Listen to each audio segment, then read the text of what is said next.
you have a mandate to manifest. You have a mandate to reflect and to reveal the infinite according to your uniqueness and according to your soul pattern, according to who and what you are. Every single moment you're creating something, either through stress, worry, doubt, anxiety, anxiousness. You're producing either tonic or toxic chemicals that are creating something.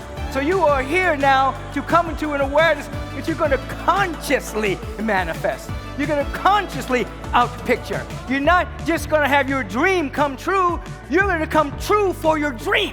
You're going to vibrate at that level.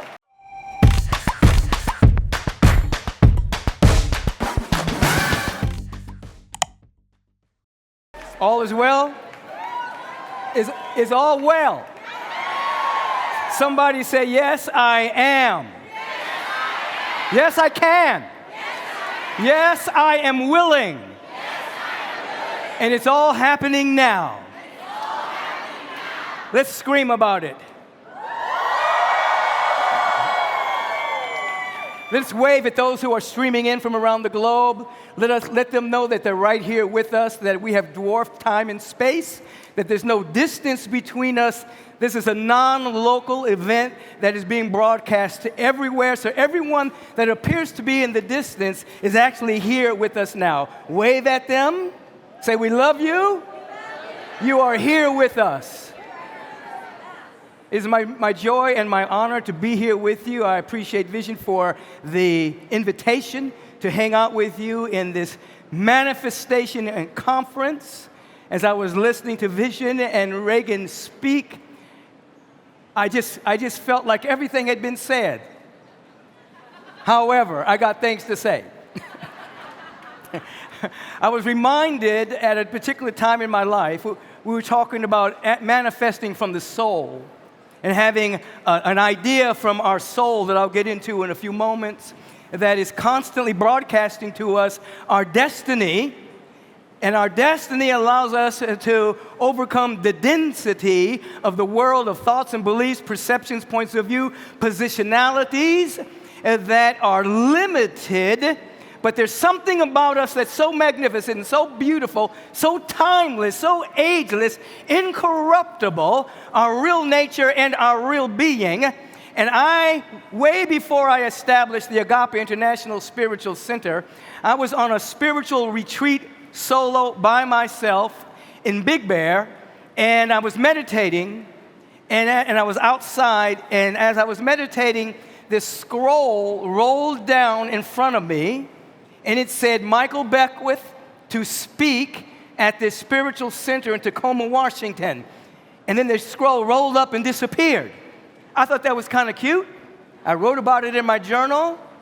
And I wasn't speaking at that time. I was more of a private person that had a spiritual awakening. I had a love affair with the presence, but I was not a public person.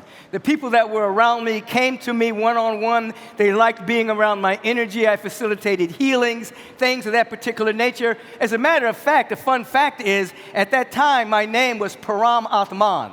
I had changed my name to Param Atman.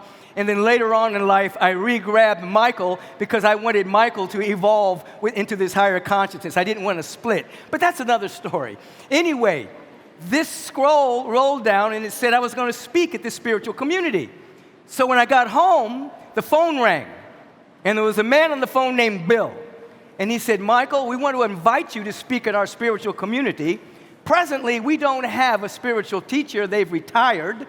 We want you to come out. And I said, I know, I saw the scroll. And he said, what are you talking about? And I said, oh, never mind. It sounded too weird. Nothing. And so I agreed to speak. I'd never spoken publicly before at this time. And I said, well, why do you want me to come? I said, I don't have any, at that point I had no degrees in any of this. I wasn't a spiritual therapist. I wasn't a minister, blah, blah, blah. I didn't have all of that stuff. And I said, you know, I'm not licensed to do any of this. He said, no, we saw you at this spiritual conference. We liked your vibration. We liked what you were talking about. We thought you'd be perfect to speak in this community. So I said, okay. When I hung up the phone, I got extremely nervous.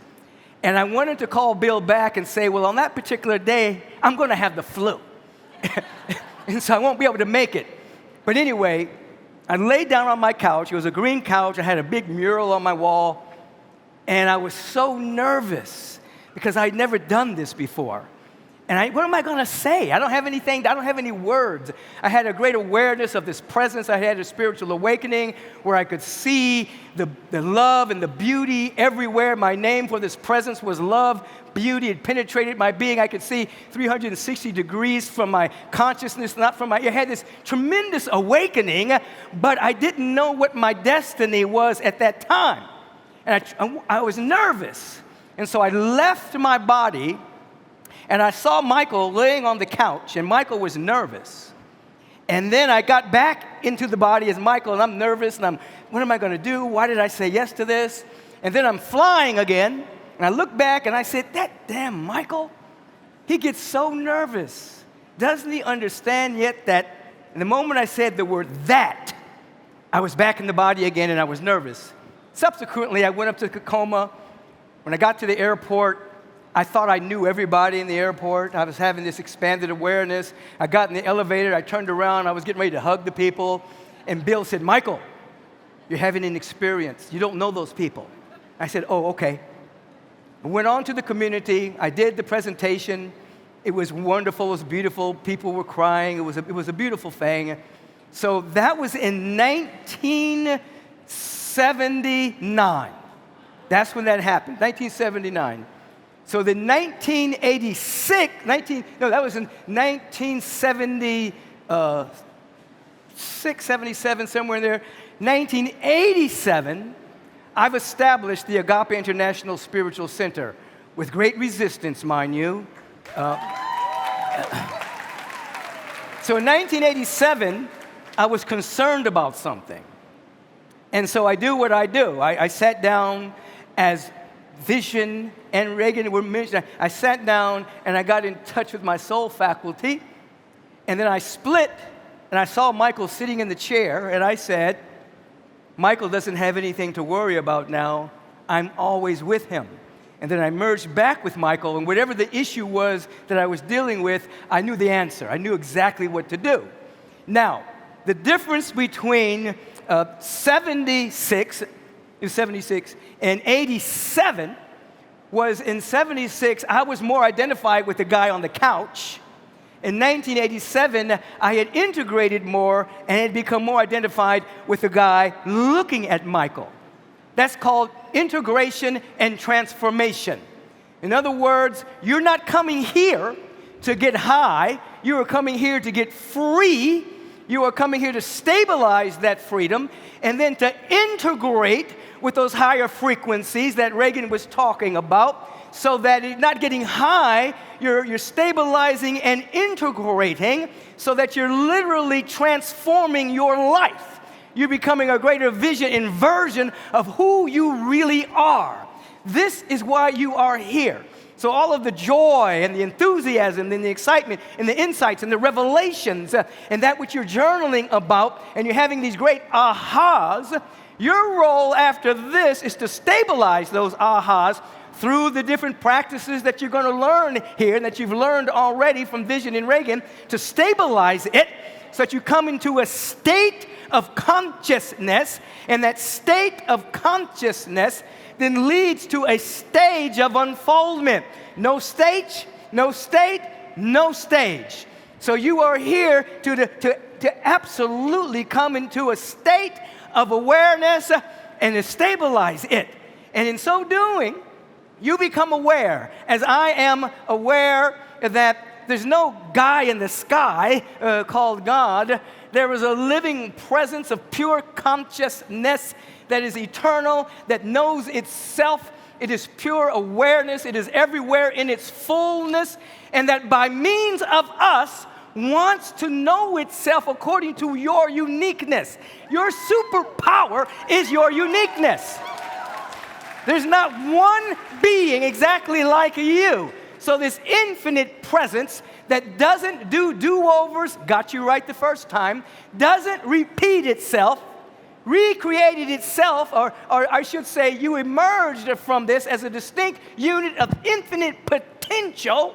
You are here in this Learning to Manifest conference, not just with an awareness of how you're going to manifest, but because you must manifest.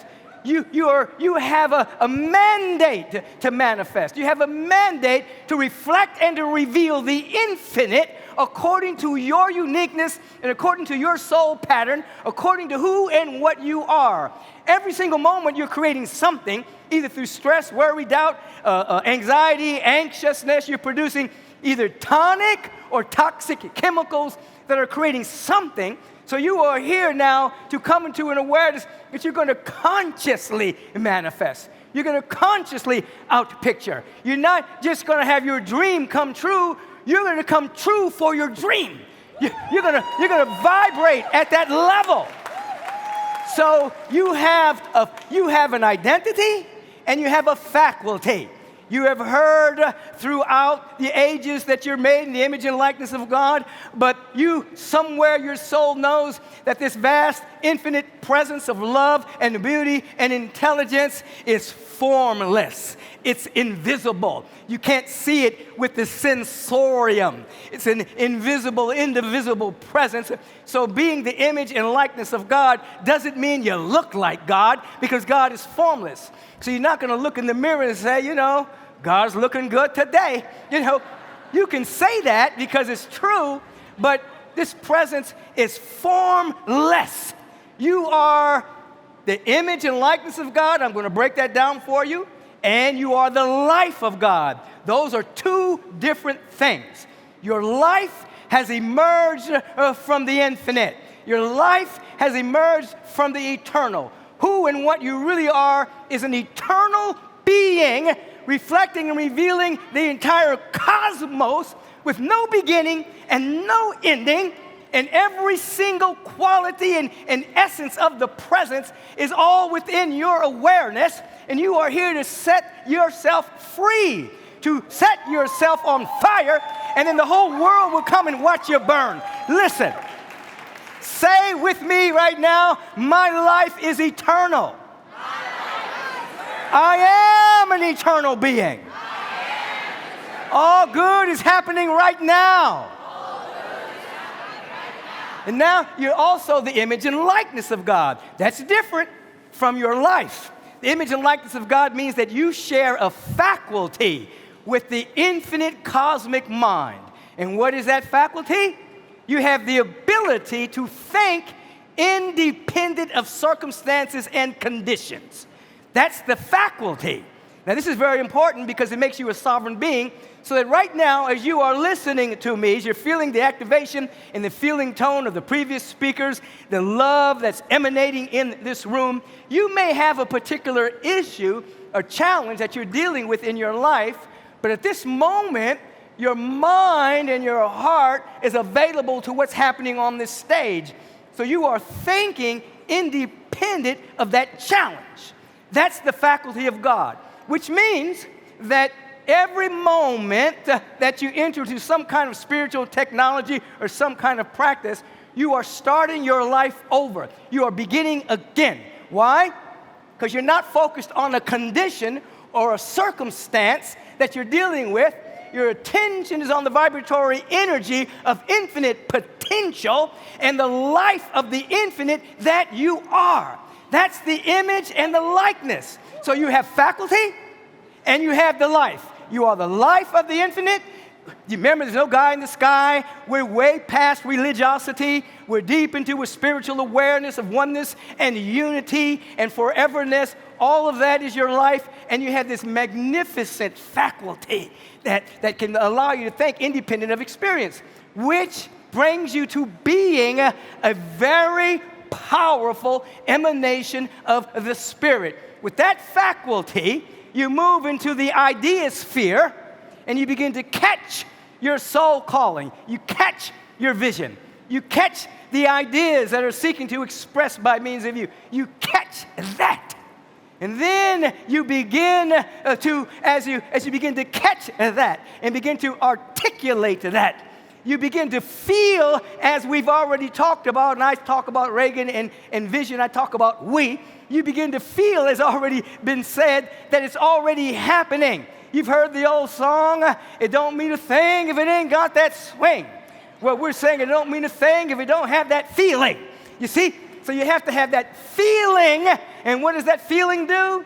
That feeling compels you into inspired right action. So all that you're seeking to do is to make yourself available to go beyond your limited identity. Remember, your identity is that you are a timeless being, an immortal being that has emerged from the heart mind of the infinite. You are the image and likeness of God. Now we have lesser identities, temporary identities. They're sweet. We're male, we're female, we're straight, we're gay, we're black, we're white, we're all these different other identities. Those are temporary identities. Those are our lampshades. We have beautiful lampshades. We are all God in drag. I am you in disguise. You are me in disguise. But so when we're manifesting, we are not manifesting from the limited personality. We're not manifesting from the limited identity, as beautiful and as magnificent as those identities are, because they form a limitation to the infinite is that wants to, oh my God, it just wants to express through us so completely and fully. And then those limited identities sometimes carry baggage. If you're a woman, you might be carrying the baggage of the patriarchal energy, suppressing the divine feminine for decades.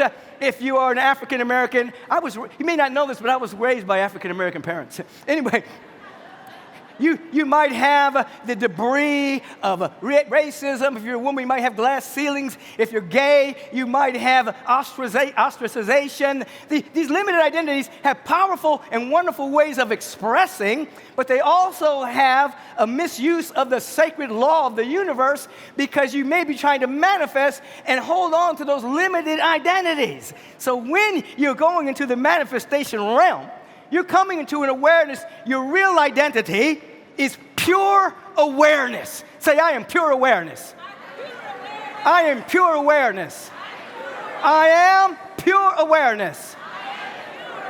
So when you start to go into your inner work, you're letting go that you are the son or daughter of your parents, where you were born, what schools you went to, what your nationality is, whatever your ethnicity is, whatever your previous religion was. All of that is bracketed, is put aside, so that when you begin to manifest, it's pure awareness. There's no history here. You're not trying to take your history into the mystery. You are opening yourself up as an avenue of consciousness, an avenue of awareness, so that the great mystery of life, which is infinite, limitless, can now begin to move through you as you in a very powerful way.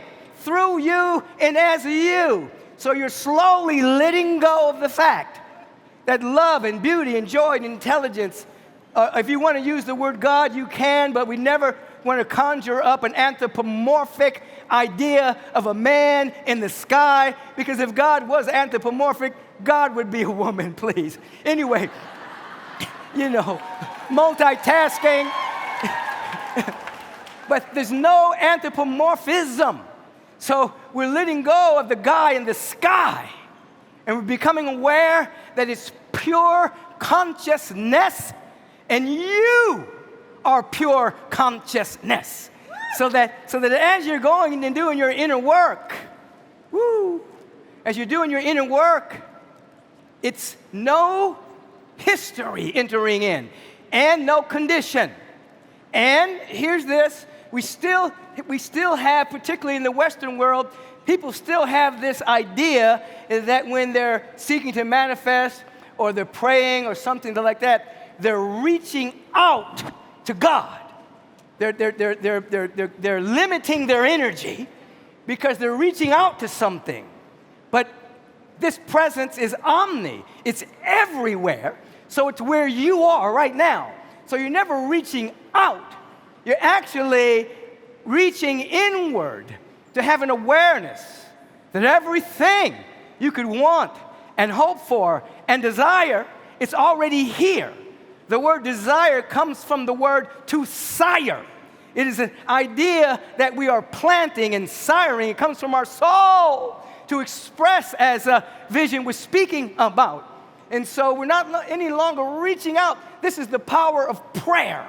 This is the power of declaring and decreeing and affirming. You are not reaching out. You are having an awareness that it's all here. Say with me if you will, all the good is right here. Right now. When? When? When? It's happening right now. You're coming into this awareness. Now Reagan brought this up a little bit. I can remember a couple of years after that event in Big Bear. I still haven't started Agape yet. I'm driving out to the valleys. A senior citizen group had asked me to come say a few words. Somebody was making their transition. They wanted me to come out and speak. And I was on my way, and it just finished raining, and I was driving. And I was saying to myself, I said, okay, I've had this awakening. I've lost most of my friends because they think I'm weird, too weird. You know what I mean? I had one friend. So, okay, I'm like, okay, what's my destiny look like? So the clouds parted, and this beam of sun came into my car. It was so beautiful. And then I caught a vision of Michael in the future. And Michael said to me, keep doing what you're doing. I'm here. You keep doing what you're doing. This is who you are in the field. This is you. And so I went and did the talk. Everything was fine. So now I've started Agape. A number of years later, it's a Wednesday evening service. I'm speaking, expanded awareness. Sometimes I do sound effects. I'm driving home. I'm parking into my garage, and I have this vision. I see Michael driving to the valley in his car. He's 27 years old, and he's saying, what is my destiny? And I say, Michael, I'm here. I made it. Keep doing what you're doing. You turned out okay.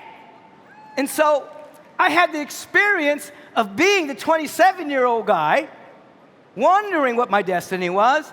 And then I had the experience of being this guy. Well, it wasn't this guy because this was a number of years ago, telling Michael it was okay. And then while I was having that, there was an awareness of another aspect of my life that was telling me, and there's more to come.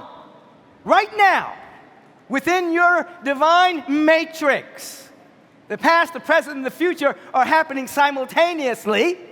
And there is something about you that's trying to come forward in your life. Right now, it's tapping you on the shoulder. Now, every single time you have an insight or a revelation or an aha, first of all, an insight is an event that takes place in your consciousness where you suddenly or incrementally know something that you previously believed. You may have believed something, but you didn't quite know it yet.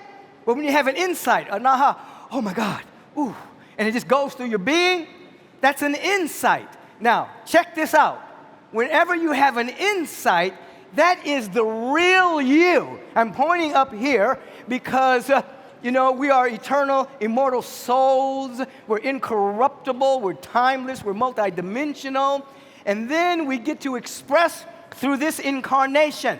So we're in a kind of a simulation here. This is a simulation. We create worlds out of our thoughts, our opinions, our points of view.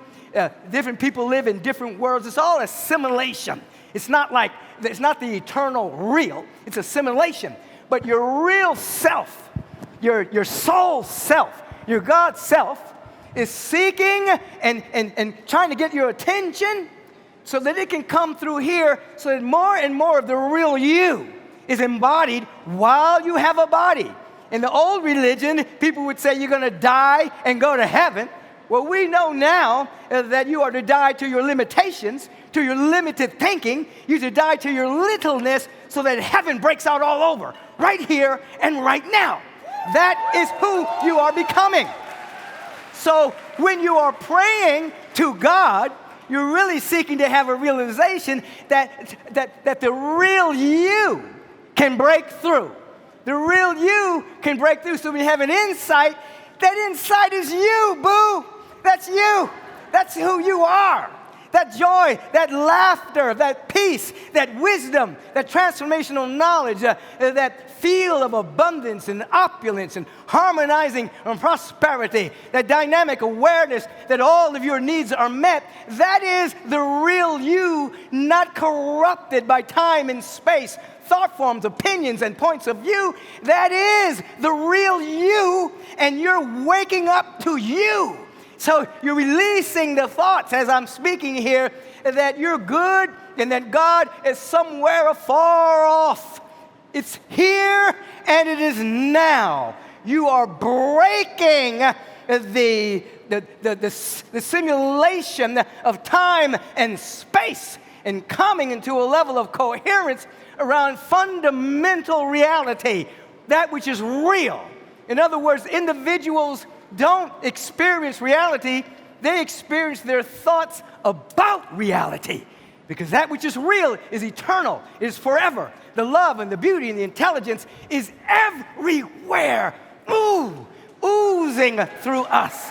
It's happening now, right now. So you have a mandate, or a woman date, you have a mandate to manifest consciously. Now this, going back to this image and likeness of God, this is why this faculty is so important. This vast presence of love, beauty, intelligence, that was my name for the word God, because I didn't like the word God, because it stunk of limited perceptions and anthropomorphism. So my name for this vast presence was love, beauty, and then it became love, beauty, intelligence. This love, beauty, intelligence birthed the entire cosmos, the multidimensional, ever-expanding universes, galaxies, solar systems, planets, living biology, all of nature, birthed it out of nothing. Out of not even a grain of sand existed, you see, out of nothing. And there used to be a story in religious circles many years ago, and that there was like a religious kind of a myth, kind of a parable that said that God was so lonely that God created all of this and the animals and the birds and the people so that it would appease its loneliness. Now, we know that's not true because each and every one of you have been alone but not been lonely. You've been alone by yourself but not been lonely. So this vast presence wasn't lonely. Check this out. It birthed everything out of bliss, ecstasy, joy, abundance, and the overflow. It was so full of what it is, all of that burst out of nothing but an idea into manifestation. You, as the image and likeness of God, through bliss and ecstasy, joy and celebration, lifting your frequency, get to manifest and birth a whole new world out of the overflow that is within you. You're not birthing a new world out of sadness and sense of separation and anxiousness and anxiety. God, this vast presence wasn't sitting around saying, oh, I'm so lonely. I don't know what to do. I'm in this vast sea of nothingness. I'm just so lonely. No. Everything that birthed out of this vast ocean of devotion was spiritual qualities that are forever. Forever. So all of that. So your role, growing into being the master manifestation beings, master manifestors, is to realize that you are birthing your world. You're catching your spiritual idea, your soul call, ultimately out of bliss and ecstasy and joy and celebration and gratitude and thankfulness, even when it's hard, even when it's challenging, even when it is difficult. You're going to reach inside of your being and you're going to find something to be grateful for.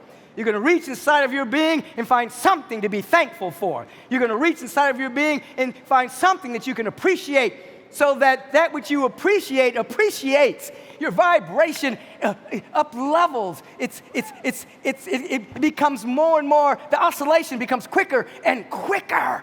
And you find yourself in a different world. What does that mean? There is a difference. Are you picking up what I'm putting down here? You catch this? Okay.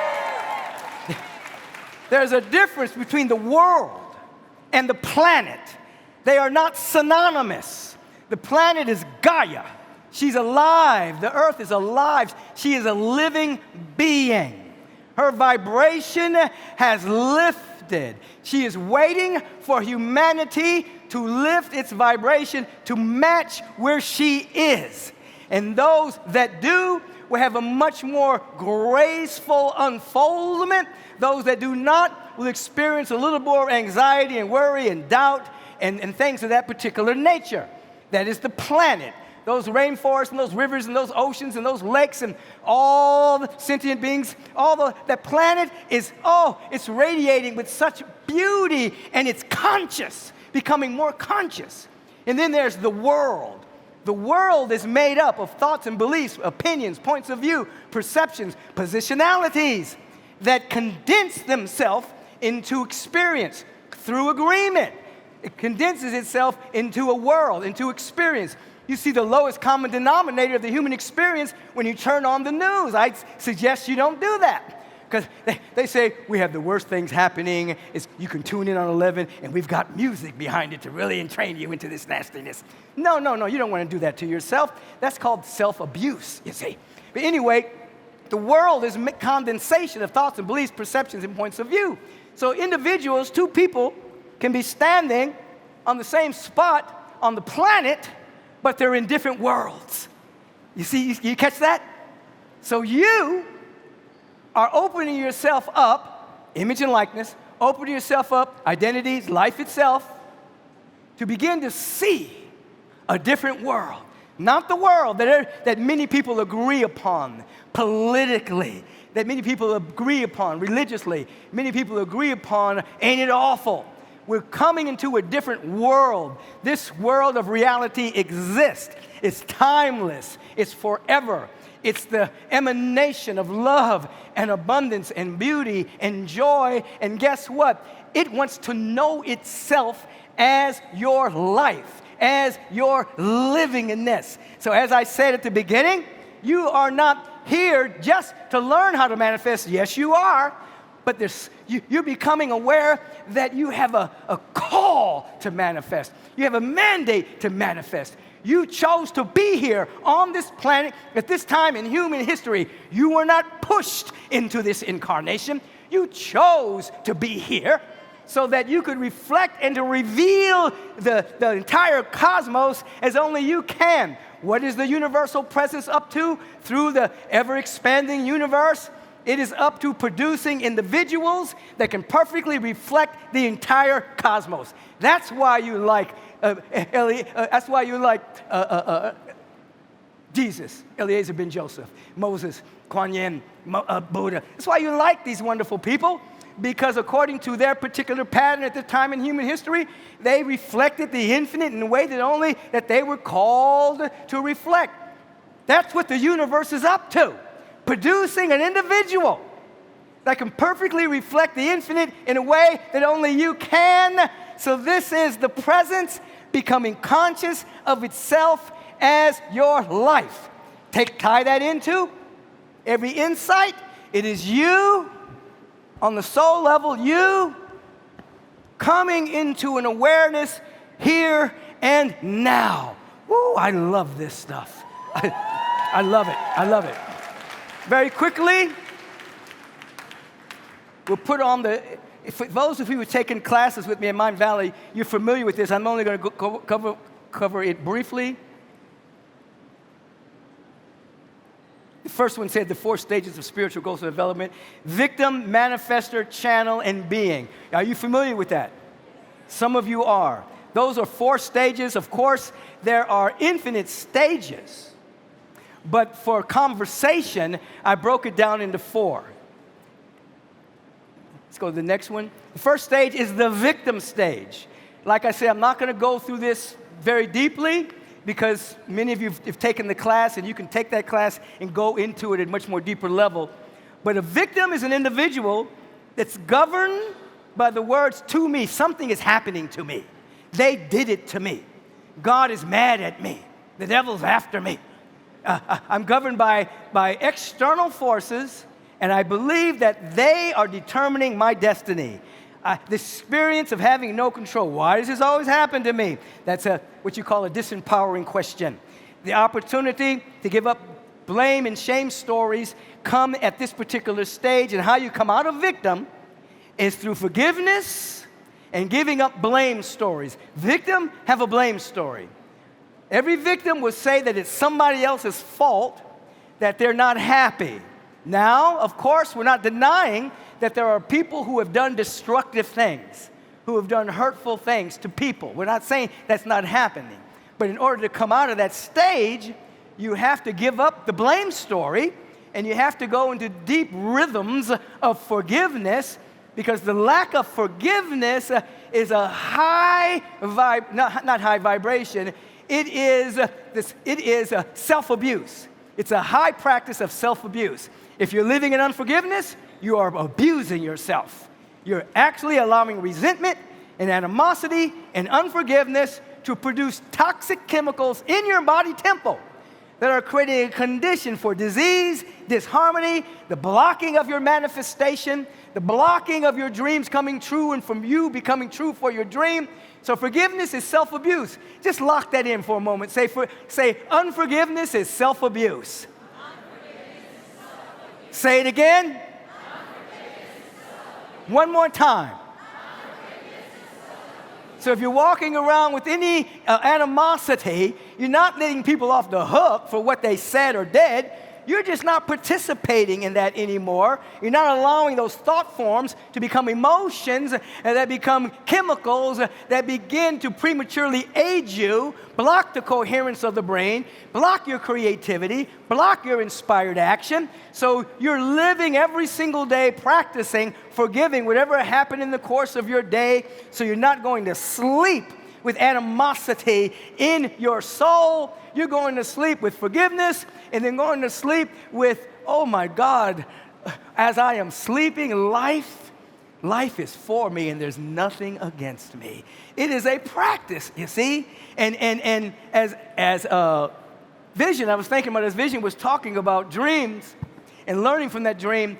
In my beginning awakening, that's where I learned most of everything. When I had my insight, I would leave my body, and I would be taught by teachers. And culminated one day, not culminated, but one day I would leave, and I would be in different classrooms learning from beings.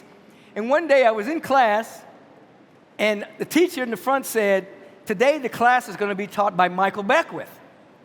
I was like, what? What are you talking about? I'm dreaming. But I know I wasn't dreaming, so I walked up to the front, and there's all these beings like this. And I said, the way this universe operates can be broken down into 8 words. It is done unto you as you believe. Then I counted. It is done unto you as you... 8! Oh my God, I'm really here. Then a bead of sweat rolled down the side of my face, and I woke up in bed sweating because it was a shock to my system. Because up to this time, I'd been teaching by dead people, these different spiritual teachers. But at that particular moment, when they shined the light on me to start teaching, it just freaked me out for a while, and it took me a number of weeks to get back. So when Vision was talking about learning at that level, you do learn at that level, you just may not remember it. So for the beginning of a number of years, that's where I got my teachings. And then later on, I actually found books from these people and said, oh, that's the guy I talk about. I remember I was standing in front of this community, and there was a bust of a teacher on an anniversary. I said, oh, I know him. And they say, Michael, you don't know him. He died in the early 60s. And I said, no, I know him. I talk to him at night. We hang out, and he gives me lessons. And they said, yeah, Michael, right. So I learned to keep my mouth shut for years, until I had my own spiritual center. And now they come to see me. But anyway, the point being, you're being taught all the time. You're entering into these spaces. You just got to remember. Say it with me now, I will remember. I am open to remember the great work. And that great work is to remember who you are and why you are here and find your area of giftedness and giving and service. And when you're doing that, you're a part of the great work. Now, the next one is manifester. We're here to manifest. This is stage 2. Stage 2 is governed by the words, by me. A victim says something is happening to me.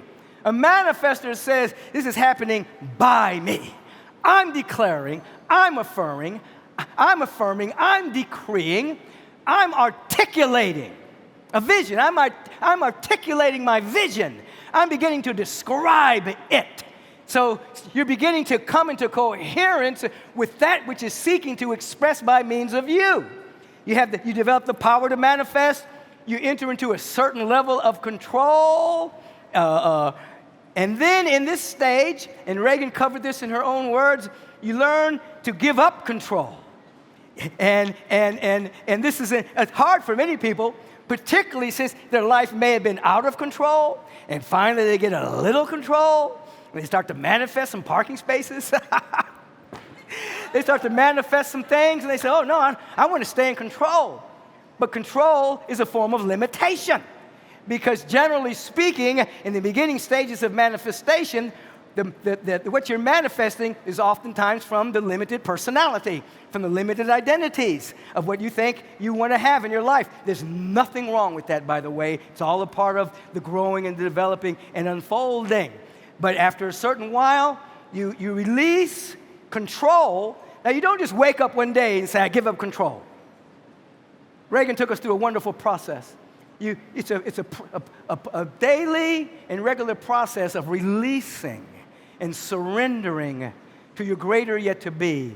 So even if you're in stage 2 manifestation, you will say exactly what you want, but you'll also say this or something better. This is what I want, but if there's something better, bring it on. If my limited point of view can only describe this, I know there's something outside of this limited point of view, so I want this or something better. So you don't couch yourself in to exactly what you want, because you may want something better. Something better may occur that you don't even know about yet, because you may just be trying to manifest from your limited point of view, your limited perception. Are you feeling what I'm saying here? So that stage 3 is the stage of surrender. 1, victim. 2, manifester. 3, you are a vehicle. You're a channel. You're available. You're open. It's feminine. Stage 2 is masculine. I'm going to make this happen with my mind. Stage 3 is I'm going to make this welcome. I'm going to make this available. Why? Because it's already happening. It's already happening. It's already happening in the cosmos. It's already happening, live streamers. It's already happening. I'm making it welcome. I'm becoming available. I'm lifting my vibration. I'm lifting my frequency so that which is already happening throughout the entire cosmos can now happen through me. I surrender. I become available that the will of God, and I'm talking about this vast presence, the will of God is always for a greater expression of life. If anyone wants to know what the will of God, that's what it is. It's an availability to more life. That's what the will. So when you surrender to the will of God, surrender to love and beauty and intelligence and abundance, you are surrendering to more life. You're not surrendering to abject poverty or dis-ease or disharmony or anxiousness or anxiety. You are surrendering to more good than you can imagine. That's stage 3. That's deep. That's a meditation. That's life visioning. That's a affirmative prayer that we'll talk about a little later. Let me just have an idea. I have 11 minutes left?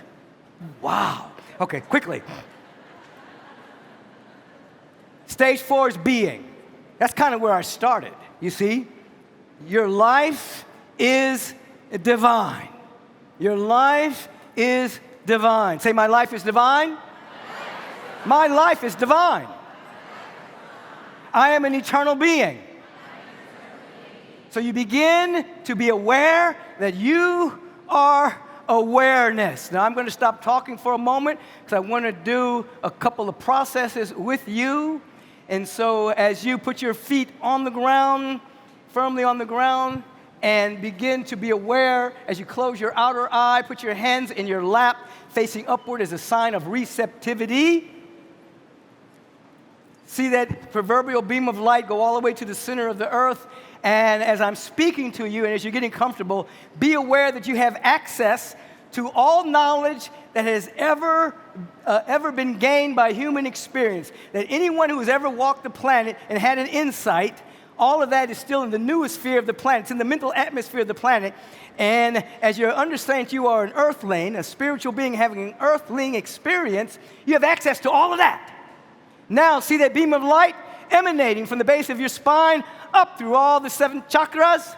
Go up and let that beam of light go up into infinity, past the 8th chakra, which is right above your head. And realize, as I'm speaking to you, you have access to transformational knowledge, intelligence, insights, without any process of reasoning and without any experience, because it's already within you. You have access to all of that. So now that you know that, you're going to play a little meditation music here. And I want you to begin to be conscious of your breath. It is impossible for you to breathe in the future. That music is going to start in a second. It's possible to breathe. There it is in the past. That breath is anchoring you right here and right now. This music is special vibrational frequency music that curates you to a high frequency of meditation and self-remembrance. It's not binaural beats. It's actually clinically designed.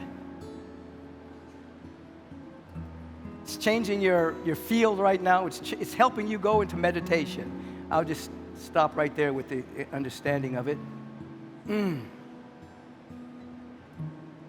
Just allow yourself to be still. Now, I want you to remember any moment in your life. Doesn't matter the age, the chronological age you were, but remember any moment where you felt that all of your needs were met. Just strike the mystic chord of memory. Feel any moment in your life where you felt tremendously supported. Any moment in your life where you felt truly loved and appreciated. Overflowing with abundance and joy and bliss and ecstasy. Now, if it's difficult for you to remember a moment such as that, imagine what that would feel like. Your imagination or your memory, your brain doesn't know the difference. And your body is, and all of the subtle bodies are responding to you either striking the mystic chord of memory or imagining that all of your needs are met. There's harmonizing prosperity. There's great gratitude. There's joy, support, and love. All of this is happening now. Feel it. And allow your breath to be a talisman of remembrance that every time you breathe, this awareness is amplifying, magnifying itself. It's becoming more and more powerful in your being. Say out loud with feeling, all of my needs are met. Everything is working together for my good. I'm in a field of love. I am truly supported by a friendly, progressive universe. And it's all happening right now. Just feel into that for a moment. This all needs met, this feeling of love and support. This is where you get to manifest from. There's no conditions. We're not taking any conditions into this. You are pure awareness, and you are aware of love and abundance, all of your needs met, a feeling tone of support and joy, and it's all becoming more and more amplified. Take a deep inhalation, hold it at the apex. At the apex, just suspend the breath right there. And allow for the nervous system to be recalibrated around this feeling of all needs met. The nervous system is being recalibrated around totally being supported in love, gratitude, now released with the sound of ah, ah. Oftentimes, the nervous system is calibrated around nervousness and worry, but we are recalibrating the nervous system now. Take another breath. Sustain it at the apex. Take another little more air in, a little bit more air in. Feel the love. Feel the abundance. Feel the prosperity. Feel what it feels like to be supported and taken care of by a friendly universe. Just feel it. Feel it. Release with the sound of ah. I'll sit in this for a few seconds. Now, what I want you to do,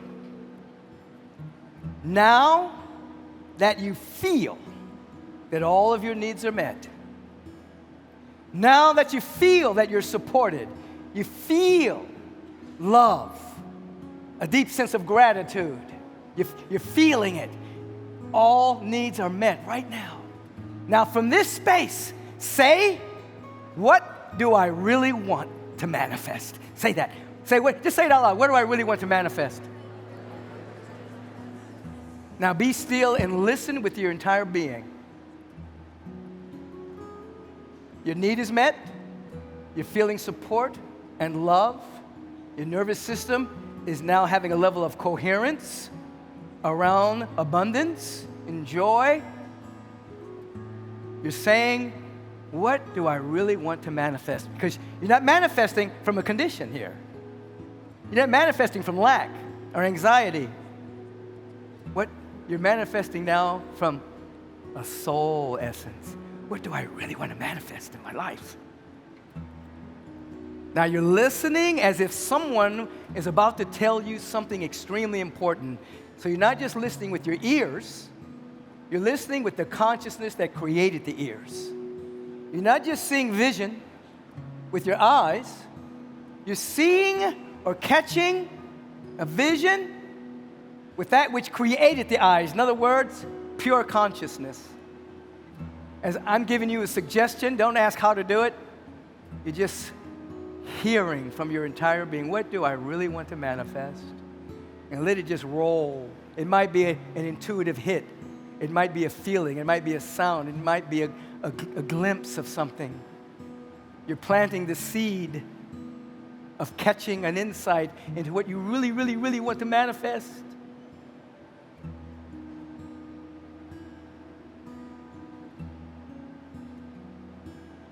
Let's be with that for a few seconds. Beyond limited identity, you are a field of consciousness, pure awareness, the multidimensional universe, the great cosmos. The great presence wants to know itself as your life. You have a mandate to be you, and if you don't do you, you won't be done because you're the only you. What do I really want to manifest now? Let it come to you. Now, I want you to think about, I'm going to ask you to stand up in a second, but I want you to think about any individual in your life or an individual that you know about that represents vibrationally the qualities that you really want to manifest right now. Whoever comes to mind when you think about so-and-so, oh my God, they seem so happy, they seem so healthy, they seem so prosperous, and they're very innovative, they're very creative. Things always seem to go well for them. Whatever that quality is that you're seeking to manifest, just think about an individual that vibrationally represents that. Now stand up. Just everyone take a stand. For those who can stand. If you can't physically stand, take a vibrational stand right where you are. Take a vibrational stand for that quality or those qualities. Put your feet like in a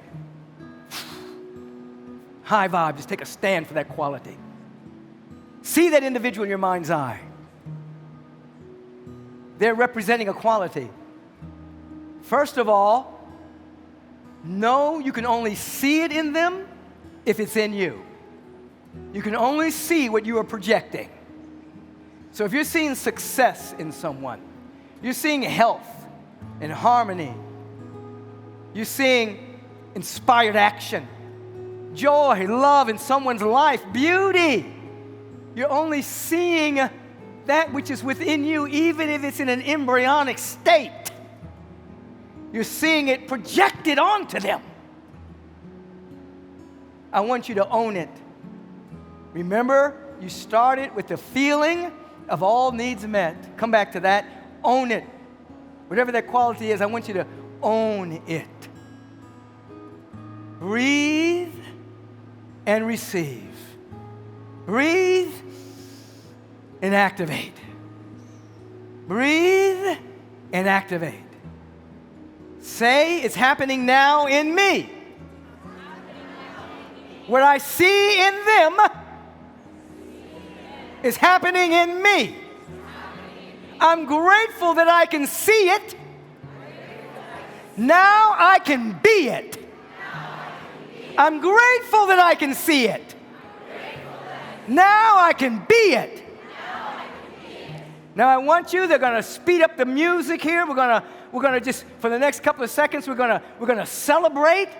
I want you to, one, celebrate that quality in that other individual. Celebrate that quality. First of all, just scream right now.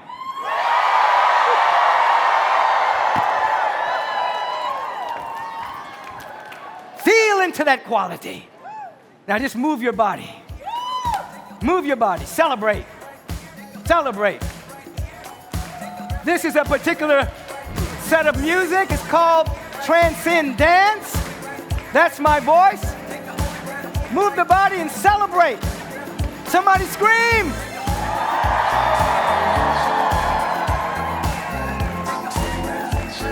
You are celebrating the good you see in another. So the ego doesn't say, there's so much good going over there, there's not enough for me. No, we're breaking free of that illusion. Any good that happens anywhere is happening for us. It's going into the vibrational mental atmosphere. If any good happens anywhere, it lifts us. Remember that quantum statement? As I am lifted up, I draw all unto me. So we're celebrating the good in everyone. Someone scream. Now own it. Own it. Say, it's in me. It's in me. It's happening now. Dance. Let your body have a memory. I'm taking you with me. I'm activating your stimulus package. We're taking an adventure in paradise. Turn to somebody, just dance with them. Bless them. A renewable resource that's within us. It never runs out. It's our essence. Your divine spiritual stimulus package is activating the gifts of divinity within you. This two-make system. All right, we're going to have to bring this to a close. As the music begins to stop, just feel it, feel it, feel it.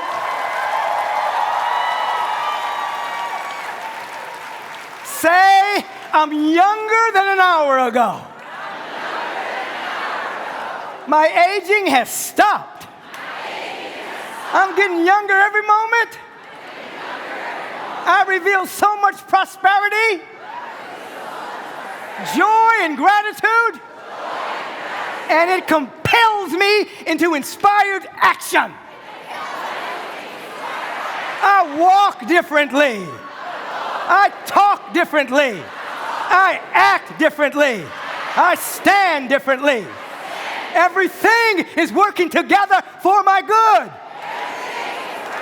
And it's happening now. And so it is. Amen. I think I'm through.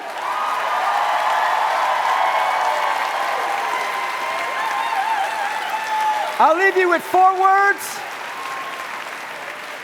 Attraction is a linguistic convenience for the law of resonance.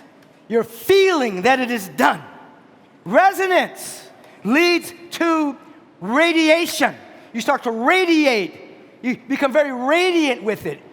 And then that leads to a total unfoldment. It's a total emergence. There it is. So it's attraction, resonance, radiation, emergence. Something new that you don't even know about gets to be born from those 4 things. Peace and blessings, everyone.